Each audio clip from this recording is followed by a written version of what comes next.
There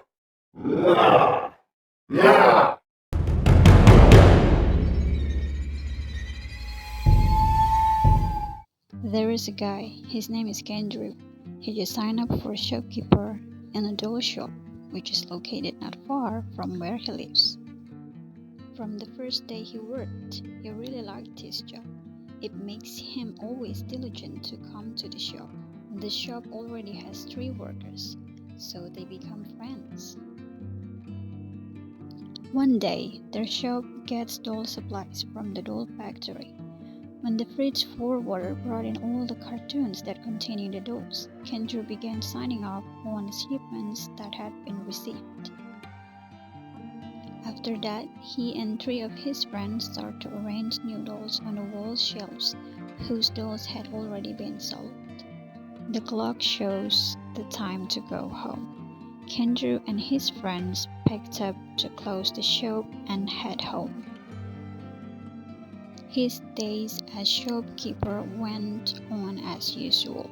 Starting from the morning he comes, then works until late evening. 2 weeks after the new dolls are in their shop, many children and adults come to visit to buy dolls.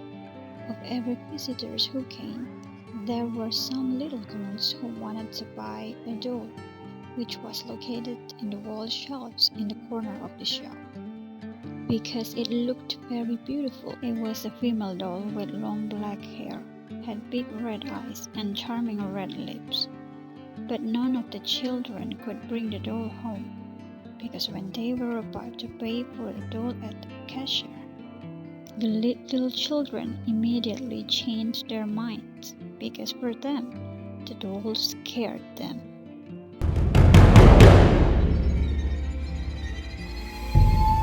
It had made Stacy, the cashier, felt confused by what was happening, but she didn't take it seriously because she thought they were kids.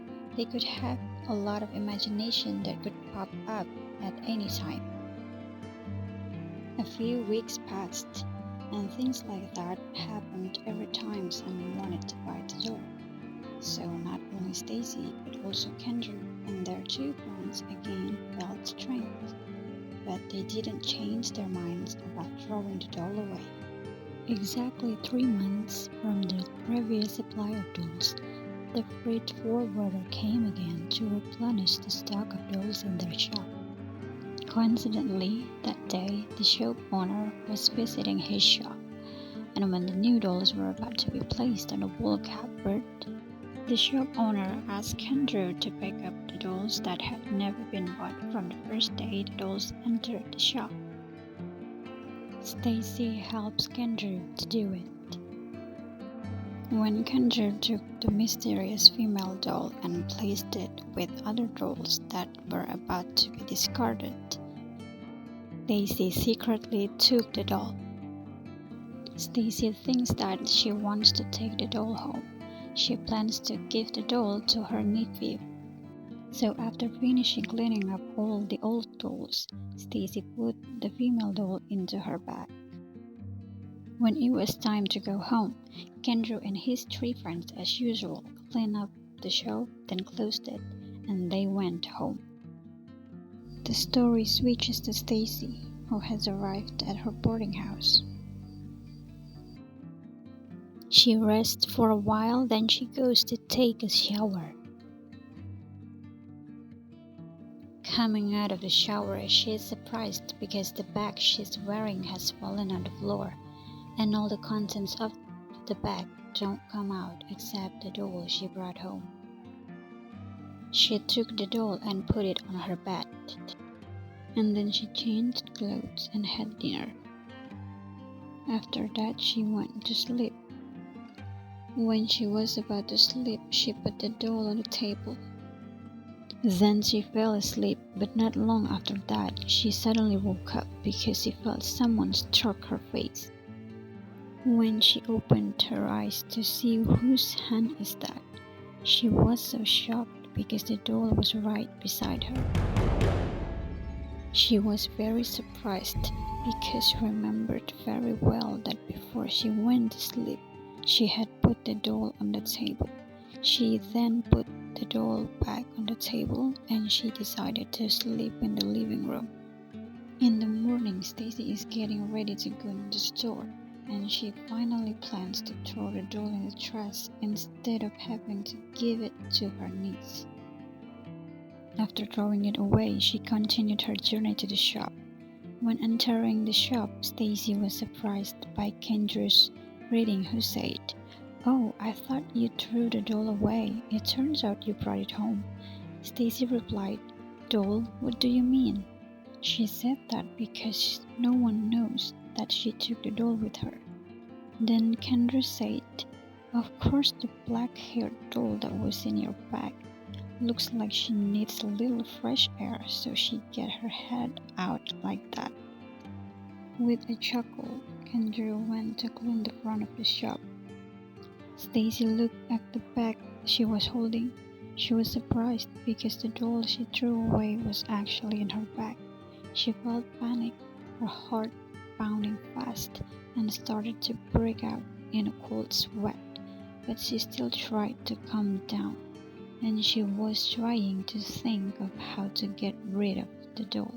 Suddenly, she occurred to just burn the doll, because she saw that the shop was still empty, with no visitors. She immediately walked to Kendra to ask if he has a lighter. Kendra just answered while cleaning, "Nothing, just ask James and Tony if they come later."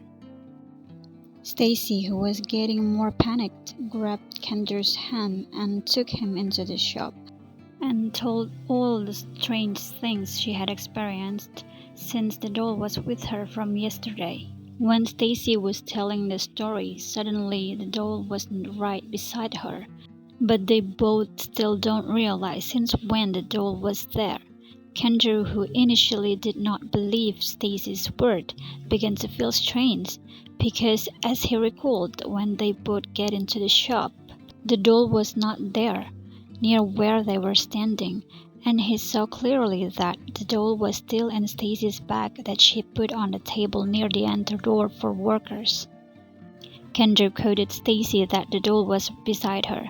Stacy understood the coded. She tried to remain calm and pretended to be surprised, and said, "Oh, sweet doll, you just surprised me." Stacy then returned the doll to her bag. Their two friends, James and Tony, just arrived at the shop. Without waiting long, Stacy, who saw their friends enter the shop, immediately asked them, "Do you guys have a lighter?" Tony, who just put his bag, said, "Hey, relax, we just arrived. But what you just asked, I don't have it." James replied, "Why are you asking for lighters? Are you smoking now?" in a slightly mocking tone. Kendra immediately pulled both of their hands and took them out of the shop, and told them what happened to Stacy with the doll and what just happened to him and Stacy in a few minutes, and Stacy's plan to burn the doll. James, who couldn't believe it, said, "What are you guys doing? You guys are joking, right?" Tony added, "What a funny joke in the morning to start work." The three of them were suddenly startled by a scream from inside the shop, which was none other than Stacy's voice. They immediately ran to enter the shop, but unfortunately the shop door was locked. They tried to enter through the shop front door, but it was locked as well. Kendra put all his might to smash the door, but still couldn't open it. So they walked to the back of the shop and took a piece of wood, then swung it towards the door, and the door opened. When they get into the shop, they found Stacy lying under the floor, her neck tied with a cloth and stretched on her hands and feet. Tony immediately approached Stacy and opened the cloth. Tony felt Stacy faint to determine if she had just fainted, and luckily, Stacy is still alive. Kendra then went to get water and splashed it on Stacy's face, but she had not yet awake. James then suggested that they have to take Stacy to the hospital right away. Three of them still wonder what was really happened. But first they know they have to take their friends to the hospital. When they were about to go out, the door was locked again, including the one they had broken with wood. They tried to break down the door and scream and make noise inside the shop so if anyone passed outside the shop could hear and help them. But sadly, no one has passed nearly 30 minutes around their shop. They suddenly startled by sound of woman's laughter. They looked around and found out that the voice came from that creepy doll. The three of them panicked even more. Kendra yells at the doll and said, "What do you want?" The doll replied, "I've been watching you all this time, and you are very attractive. I want you to take me home with you." Kendra said, "Why do you want me to do so?" Said the doll, "I like you. I want to live with you." Kendra became more angry, then said, "I'm not taking you anywhere, bad doll." Then the doll smiled sarcastically and replied, "Okay." Suddenly Tony's leg was pulling under the table. James and Kendra tried to hold with all their might, but what was pulling Tony's leg released, making Kendra and James drawn back because they pulled Tony's hand very firmly. They saw that Tony's feet were covered in scratches and bleeding. Tony screamed because of the pain. Kendra finally shouted, "Okay, if that's what you want, I'll do it, but let us out of here first." Then the door opened and the doll said, "Don't tell anyone what happened here." After hearing that, they immediately came out and were about to take Stacy and Tony to the hospital to be treated. But when they stepped out of the shop, the doll said again, "Take me with you guys." Kendra and James could not dodge, and like it or not, they should take the doll with them.